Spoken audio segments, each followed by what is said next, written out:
नमस्कार दोस्तों, आप सभी का टेस्ट योर जी के यूट्यूब चैनल पर स्वागत है। आज हम सब सामान्य अध्ययन का प्रैक्टिस टेस्ट नंबर 5 करने जा रहे हैं, जिसमें कुल टॉप 25 क्वेश्चन लिए गए हैं, जो कि हमारे आने वाले विभिन्न प्रकार के प्रतियोगी परीक्षाओं के लिए बहुत ही उपयोगी तथा महत्वपूर्ण है। आगे बढ़ने से पहले जितने भी हमारे नए व्यूअर साथी हैं, वे चैनल को अवश्य सब्सक्राइब कर लें, जिससे उन्हें इस प्रकार की वीडियो की नोटिफिकेशन मिलते रहे। और जो हमारे पुराने व्यूअर साथी हैं, वे वीडियो को लाइक और कमेंट अवश्य करें। तो चलिए दोस्तों, प्रारंभ करते हैं। पहला क्वेश्चन है, प्रथम स्पीकर जिसके खिलाफ लोकसभा में अविश्वास प्रस्ताव लाया गया था।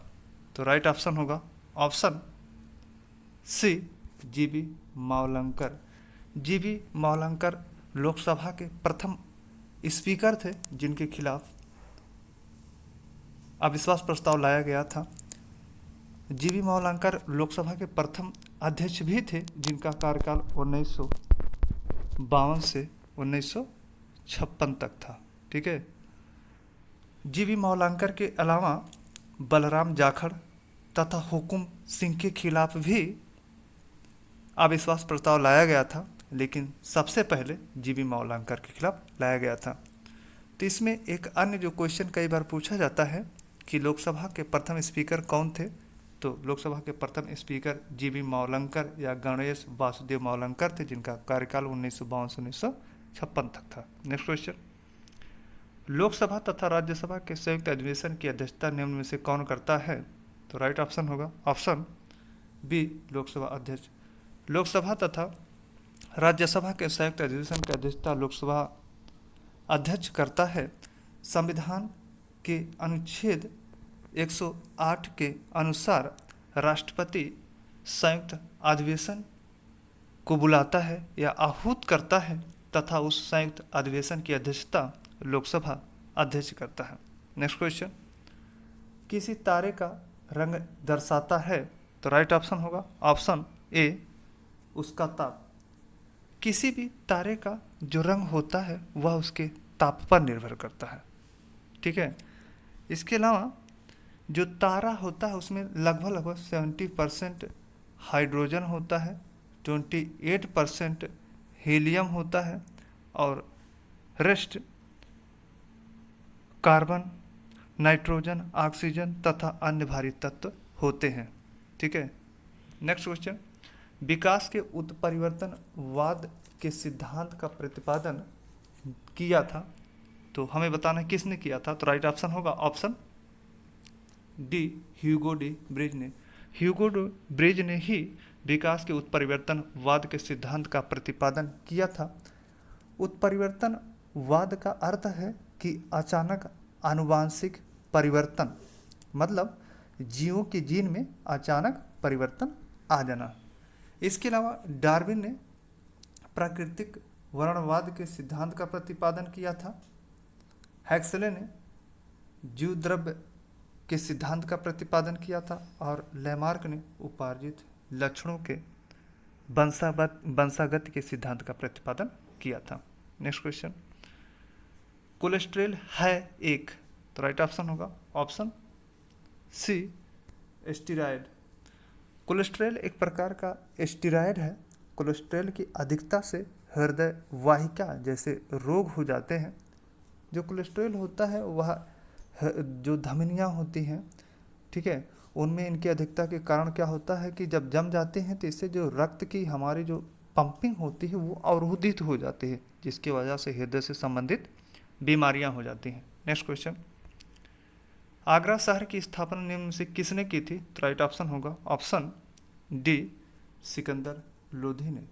सिकंदर लोधी ने आगरा शहर की स्थापना 1504 ईस्वी में की थी और बाद में ही सिकंदर लोधी ने आगरा शहर को ही अपनी राजधानी बनाया था। सिकंदर लोधी कौन था। तो सिकंदर लोधी जो है वह लोधी वंश का शासक था, जो इससे पहले बहलोल लोधी था। बहलोल लोधी के बाद सिकंदर लोधी लोधी वंश का शासक बना था। ठीक है। नेक्स्ट क्वेश्चन, वह दक्षिण भारतीय राजवंश जो अपने नौसैनिक शक्ति हेतु प्रसिद्ध था। तो राइट ऑप्शन होगा ऑप्शन सी, चोल वंश। चोल वंश दक्षिण भारत का एक बहुत ही शक्तिशाली राजवंश था, जिसके पास बहुत ही विशाल सेना थी। इस सेना के 3 अंग थे। नंबर 1 गज सेना, नंबर 2 अश्वरोही सेना और नंबर 3 पैदल सेना। ठीक है। इन सेनाओं के अलावा चोलों के पास बहुत बड़ी नौसेना थी और ये नौसेना बंगाल की खाड़ी में छाई रहती थी। इसी कारण उस समय चोलों के समय बंगाल की खाड़ी को चोलों की झील के नाम से भी जाना जाता था। ठीक है। नेक्स्ट क्वेश्चन, निम्न में से किस शासक ने ईस्ट इंडिया कंपनी को सर्वप्रथम दीवानी प्रदान की थी? तो राइट ऑप्शन होगा ऑप्शन बी शाह आलम द्वितीय ने। शाह आलम द्वितीय ने इलाहाबाद की संधि के द्वारा कंपनी को बंगाल, बिहार तथा उड़ीसा की दीवानी अस्थायी रूप से प्रदान की थी और इसके बदले में कंपनी सम्राट को 26 लाख रुपए सालाना देती थी।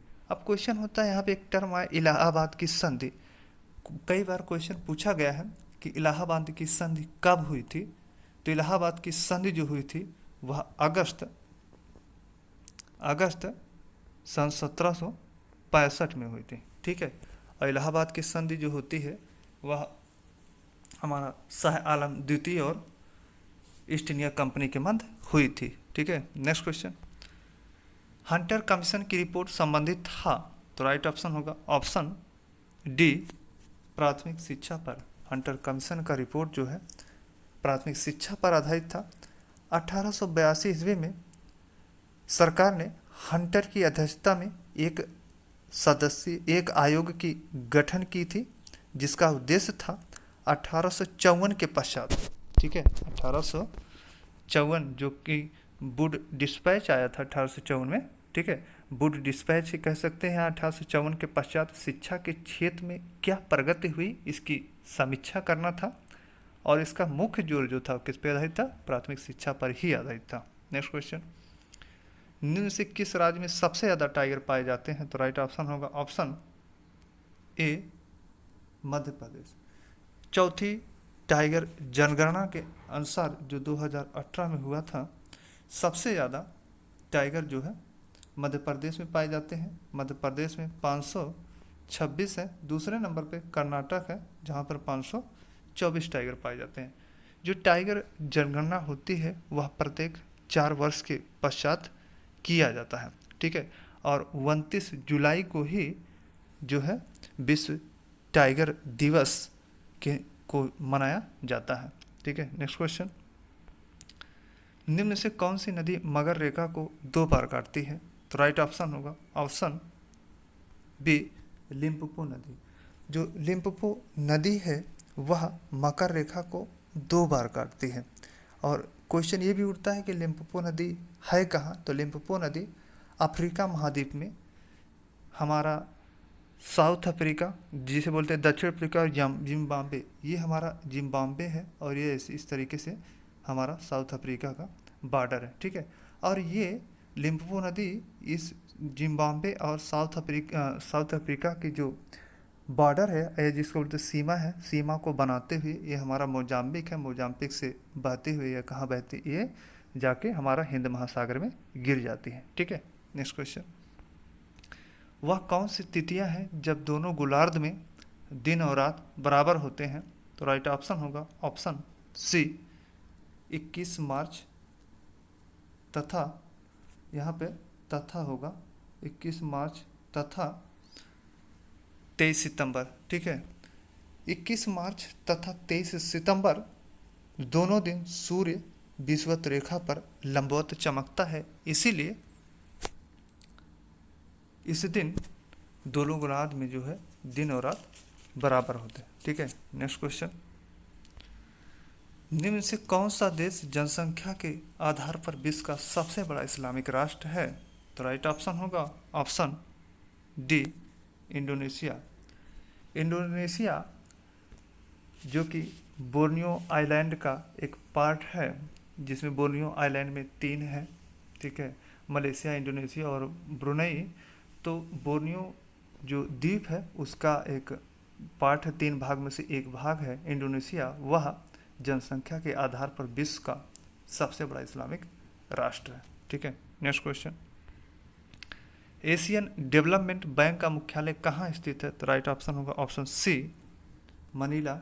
मनीला फिलीपींस की राजधानी है और यहीं पर ही एशियन डेवलपमेंट बैंक का मुख्यालय स्थित है। एशियन डेवलपमेंट बैंक की जो स्थापना हुई थी वह 1966 में एक रीजनल या क्षेत्रीय बैंक के आधार पर की गई थी। इसके वर्तमान में कुल 68 मेंबर हैं, 68 मेंबर हैं। अगर बात किया जाए एशियन डेवलपमेंट बैंक में हिस्सेदारी का, तो सबसे ज़्यादा जो कंट्रीब्यूशन है वह किसका है? जापान का है। इससे थोड़ा सा ही कम यूएसए का है, फिर चाइना का है, फिर इंडिया का है, फिर ऑस्ट्रेलिया का है। ठीक है, नेक्स्ट क्वेश्चन, भारत का पहला कृषि विश्वविद्यालय निम्न से किस शहर में स्थापित किया गया है? तो राइट ऑप्शन होगा ऑप्शन सी, पंतनगर। पंतनगर में ही 1960 में भारत का पहला कृषि विश्वविद्यालय स्थापित किया गया था। उस समय पंतनगर उत्तर प्रदेश में स्थित था, परंतु उत्तर प्रदेश के विभाजन के पश्चात यह वर्तमान में उत्तराखंड में स्थित है। नेक्स्ट क्वेश्चन, भारत का पहला अस्थि बैंक कहाँ पे स्थित है? तो राइट ऑप्शन होगा ऑप्शन ए, चेन्नई में। चेन्नई में भारत का पहला अस्थि बैंक स्थित है। ठीक है, नेक्स्ट क्वेश्चन, कोई विधेयक धन विधेयक है या नहीं, इसका निर्णय कौन करता है? तो राइट ऑप्शन होगा ऑप्शन बी, लोकसभा अध्यक्ष। लोकसभा अध्यक्ष ही यह निर्णय करता है कि कोई विधेयक धन विधेयक है या नहीं, और उसका जो निर्णय होता है वह अंतिम और सर्वमान्य होता है। लोकसभा अध्यक्ष का धन विधेयक के संबंध में बहुत ही महत्वपूर्ण पावर मिला हुआ है। और दूसरी, जो संविधान में प्रावधान किया गया है अनुच्छेद 110, ठीक है, संविधान में अनुच्छेद 110 के द्वारा ही जो हमारा मनी बिल या हम जिसे बोलते हैं धन विधेयक को परिभाषित किया गया है। नेक्स्ट क्वेश्चन, निम्न से किस राज्य में विधान परिषद नहीं है? तो राइट ऑप्शन होगा option A, Jammu and Kashmir में। ये इसलिए ही महत्वपूर्ण है क्योंकि हाल ही में जम्मू कश्मीर का पुनर्गठन हुआ था, जिसके द्वारा जो जम्मू कश्मीर में पहले कितना था, 36 विधान परिषद के सीट थे, जिसको ख़त्म कर दिया गया है। इसलिए क्वेश्चन बहुत ही महत्वपूर्ण हो जाता है। अन्य राज्यों में जैसे उत्तर प्रदेश, महाराष्ट्र और बिहार में विधान परिषद है, जबकि जम्मू कश्मीर में नहीं है। जम्मू कश्मीर में जो विधान परिषद को ख़त्म किया गया वह जम्मू कश्मीर पुनर्गठन अधिनियम 2019 के द्वारा विधान परिषद को खत्म कर दिया गया। नेक्स्ट क्वेश्चन, वायुयान के टायरों को फुलाने के लिए कौन सी गैस प्रयुक्त की जाती है? तो राइट ऑप्शन होगा ऑप्शन डी, नाइट्रोजन। ठीक है, वायुयान के टायरों को फुलाने के लिए नाइट्रोजन गैस का प्रयोग किया जाता है, क्योंकि नाइट्रोजन गैस का दबाव कम होने के कारण वायुयान के उतरते एवं रुकते समय विस्फोट की संभावना कम रहती है। ठीक है, इसका मेन कारण है कि जो नाइट्रोजन गैस होता है उसका दबाव कम होता है। ठीक है, नेक्स्ट क्वेश्चन, ईमेल का जन्मदाता किसे माना जाता है? तो राइट ऑप्शन होगा ऑप्शन डी, रे टॉमिल्सन को। यहाँ पर एक विवाद उठता है कई बार, क्योंकि कुछ लोग ईमेल के जन्मदाता रे टॉमिल्सन को बोलते हैं और कहीं कहीं पर डॉक्टर B.A. शिवा अन्नादुरई, जो कि एक भारतीय और अमेरिकी हैं, उनको माना जाता है। लेकिन दिए गए ऑप्शन में केवल रे टॉमिल्सन दिया गया है, इसलिए ऑप्शन डी सही होगा। ठीक है, नेक्स्ट क्वेश्चन, निम्न में से किस आंदोलन से गांधी जी संबंधित नहीं थे? तो राइट ऑप्शन होगा ऑप्शन बी, स्वदेशी आंदोलन। गांधी जी 1915 में भारत में आए थे, ओके, जबकि स्वदेशी आंदोलन जो है कब से हुआ था? तो 1908 तक ख़त्म हो गया था। 1904 से 1908 तक स्वदेशी आंदोलन चला था, ठीक है, 1904 से 1908 तक। लेकिन गांधी जो वापस आए थे 1915 में आए थे, इसलिए गांधी जी का जो संबंध है वह स्वदेशी आंदोलन से नहीं था। जबकि खिलाफत आंदोलन, सविनय अवज्ञा आंदोलन, भारत छोड़ो आंदोलन के जो अगुआ थे वो कौन थे? गांधी जी ही थे। नेक्स्ट क्वेश्चन, निम्न में से तेल का सबसे बड़ा परमाणु तेल भंडार किस देश में स्थित है? तो राइट ऑप्शन होगा ऑप्शन ए वेनेजुएला में। वेनेजुएला में तेल के सबसे बड़ा परमाणु तेल भंडार मिलता है। लेकिन यहाँ पे एक जो तेल मिलते हैं उसके एक ड्रॉबैक है। ड्रॉबैक यह है कि यहाँ के जो ज़्यादातर क्रूड ऑयल हैं, ओके, वो सोर है। यस, वो सोर क्रूड ऑयल है। सोर क्रूड ऑयल की जो एक ड्रॉबैक ये है कि उसमें सल्फर की अधिकता होने के कारण यह उतना ही अच्छा तेल नहीं माना जाता है, ठीक है। इसके बाद सब इराक में जो तेल पाया जाता है वो बढ़िया क्वालिटी का माना जाता है, ठीक है। नेक्स्ट क्वेश्चन, करीबा बांध किस नदी पे स्थित है? तो राइट ऑप्शन होगा ऑप्शन सी, ठीक है, आफ्टर सी जाम्बेजी नदी पर। जो करीबा बांध है वो जाम्बेजी नदी पे स्थित है। अब श्वेत नील नदी पे कौन सा बांध स्थित है? तो ओवन बांध, ठीक है। जो ओवन बांध होता है वो श्वेत नील नदी पे स्थित है। नाइजर नदी पर कैंजी बांध स्थित है, कैंजी बांध स्थित है, ठीक है। जबकि अगर हम जारे नदी की बात करें तो जारे नदी पर इंगा बांध स्थित है, ठीक है। श्वेत नील नदी पर ओवन बांध होता है, कैंजी नदी नाइजर नदी पर कैंजी बांध, और जाम्बेजी नदी पर हमने बोला करीबा बांध स्थित ही है, जबकि जारे नदी पर इंगा बांध स्थित है, ठीक है। नेक्स्ट क्वेश्चन, निम्न में से कौन सा देश स्कैंडिनेविया देशों में नहीं शामिल है? तो राइट ऑप्शन होगा ऑप्शन डी फ्रांस, ठीक है। फ्रांस जो है वो स्कैंडिनेविया देशों में शामिल नहीं है। जो स्कैंडिनेविया देशों का जो समूह है उसमें डेनमार्क, नॉर्वे, स्वीडन, इसके अलावा आइसलैंड, ठीक है, तथा उत्तरी फिनलैंड भी है।